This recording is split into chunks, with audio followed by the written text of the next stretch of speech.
प्रिय विद्यार्थियों, अब मैं आपके सामने एक बहुत ही इम्पॉर्टेंट एक्सेप्शनल केस बताने जा रहा हूं और यकीन मानिए कि 99.99% बच्चे इसको गलत करके आते हैं।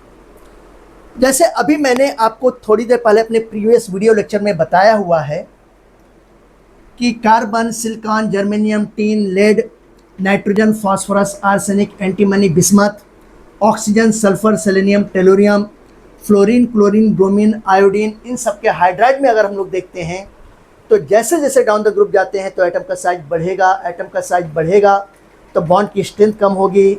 बॉन्ड की स्ट्रेंथ कम होगी तो हाइड्रोजन आयन देने की टेंडेंसी बढ़ेगी। हाइड्रोजन आयन की टेंडेंसी देने की बढ़ेगी तो ऐसी कंडीशन में एसिडिक स्ट्रेंथ बढ़ेगा। लेकिन यहीं पर एक बात और ध्यान रखिएगा कि ये सब जितने भी कंपाउंड्स आपको दिखाई दे रहे हैं इन सभी का ऑक्टेट पूरा है और ये सभी कंपाउंड जो कैसे हैं, ये ब्रॉन्स्टेड एसिड हैं। They are called as the Bronsted acid. ठीक है। लेकिन जब मैं 13 ग्रुप के हाइड्राइड की बात करता हूँ, जैसे बोरॉन, एल्युमिनियम, गैलियम, इंडियम और थैलियम के हाइड्राइड की बात करता हूँ, तो क्या इनके हाइड्राइड में भी तो यही केस अप्लाई होगा क्या? डाउन द ग्रुप जाने पर एटम का साइज तो बढ़ेगा ही, तो ऐसी कंडीशन में बॉन्ड लेंथ भी बढ़ेगी, तो क्या एसिडिक स्ट्रेंथ भी बढ़ जाएगी क्या? आइए देखते हैं। ये बहुत ही इंपॉर्टेंट केस है।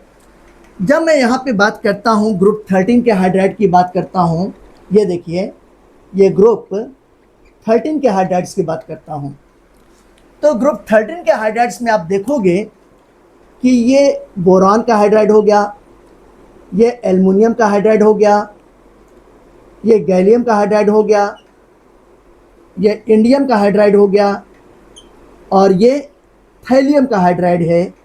ये आप देख रहे हैं। ये जितने भी हाइड्राइड हैं इन सभी हाइड्राइड का ऑक्टेट पूरा नहीं है। इनमें ऑक्टेट से 1 लोन पेयर इलेक्ट्रॉन की कमी है, 1 पेयर इलेक्ट्रॉन की कमी है। इनमें जैसे बोरॉन के आउटरमोस्ट में 3 इलेक्ट्रॉन होते हैं, 3 हाइड्रोजन कंबाइन किया तो ऐसी कंडीशन में 3 और 3 कितने हो गए? 6 इलेक्ट्रॉन हो गए। यानी कि इसमें 2 इलेक्ट्रॉन एक्सेप्ट करने की टेंडेंसी है, एक लोन पेयर इलेक्ट्रॉन एक्सेप्ट करने की टेंडेंसी है और यही टेंडेंसी इन सभी हाइड्राइड कंपाउंड्स में है। यानी कि जितने भी हाइड्राइड कंपाउंड हैं ये ब्रॉन्स्टेड एसिड नहीं है बल्कि लेविस एसिड है। लेविस एसिड उसको कहते हैं जिसमें एक लोन पेयर इलेक्ट्रॉन एक्सेप्ट करने की टेंडेंसी होती है कम से कम। तो ऐसी कंडीशन में आप क्या देखेंगे, ये जितने भी कंपाउंड हैं ये सब सारे के सारे क्या हैं? ये लेविस एसिड कंपाउंड हैं। These all are called as the Lewis acids. अब जब ये लेविस एसिड हैं, ब्रॉन्स्टेड एसिड नहीं है, तो इनका कॉन्सेप्ट ठीक उल्टा हो गया। क्या कॉन्सेप्ट है? थैलियम के हाइड्राइड, इसकी एसिडिक स्ट्रेंथ सबसे कम होगी, इससे अधिक इंडियम के हाइड्राइड की होगी, इससे भी अधिक गैलियम के हाइड्राइड की होगी, इससे भी अधिक एल्युमिनियम के हाइड्राइड की होगी और सबसे अधिक बोरॉन के हाइड्राइड की होगी। अब बात यह हो गई कि बोरॉन के हाइड्राइड का एसिडिक स्ट्रेंथ क्यों अधिक है? बोरॉन अपने ग्रुप का पहला मेंबर है, इसके इलेक्ट्रोनेगेटिविटी अधिक है, यानी कि इलेक्ट्रॉन लविंग नेचर अधिक है, तो इसमें इलेक्ट्रॉन पेयर को आसानी से इजीली स्ट्रांगली अपने तरफ अट्रैक्ट करने की टेंडेंसी पाई जाती है। और ये टेंडेंसी जैसे जैसे हम लोग ग्रुप में नीचे की तरफ जाते हैं वैसे वैसे जो तक कम होने लगती है।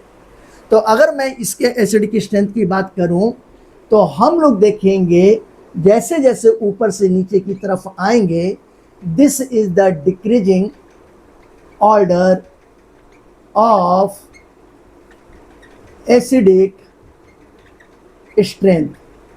ये एसिडिक स्ट्रेंथ का डिक्रीजिंग ऑर्डर हो गया।